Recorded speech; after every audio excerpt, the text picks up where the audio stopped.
Hi everyone, I'm Rincey and this is Rincey Reads. Today I'm going to be doing a book review on Almost Famous Women by Mayhew Bergman.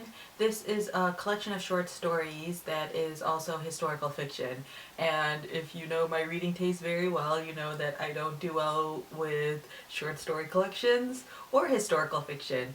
But I thoroughly enjoyed this collection of stories. What the author does is she imagines the lives of these almost famous women. She has found out about a bunch of women throughout history who are well known for something specific but may not be like well known if you just say their name. Some of the people that she covers are a set of Siamese twins, Lord Byron's daughter, like one of the fastest female boat racers in the 1930s. There are some like jazz singers, some actresses, things like that. All of these women who have done something that have made them slightly prominent in society or slightly well known, but they're not necessarily like huge movie stars or anything like that. The author just takes each of them and uses the information that she knows about them and sort of imagines their lives at a certain point. Usually with short story collections, I don't necessarily love them, or I rarely complete them because either the stories all start sounding the same,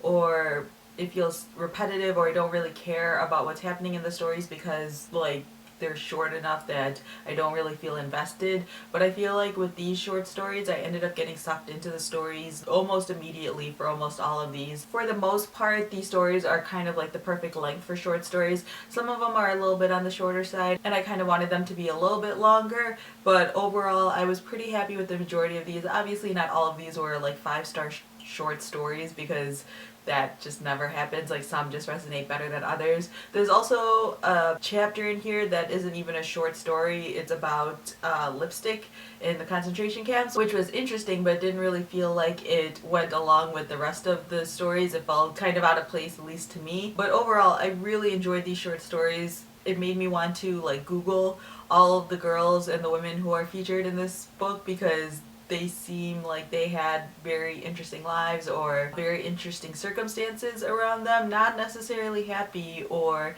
not necessarily like something that I would want for myself, but intriguing. They made me want to know more about these women, which I think is exactly the point of this short story collection. If you're someone who loves short story collections, you definitely should pick this up because I really think this is like so strong. Like, if I like a short story collection, then it's one worth picking up. But at the same time, if you don't really like short story collections, or if like me they're pretty hit or miss, I recommend checking this one out because I feel like each story really does a good job of telling a complete story without being like a full novel. Like I've said multiple times, short story collections usually aren't for me, but this one was really good. So yeah, that is my quick review of Almost Famous Women. If you've read this collection of short stories, feel free to leave a comment down below letting me know what you guys thought of it. Or if you have any questions about the collection, feel free to leave that down in the comment section as well. I got this from my local library and I like this enough that this is going on my I want to buy this book list. That should really tell you how much I really enjoyed this book. So yeah, that's all I have for now. Thanks for watching.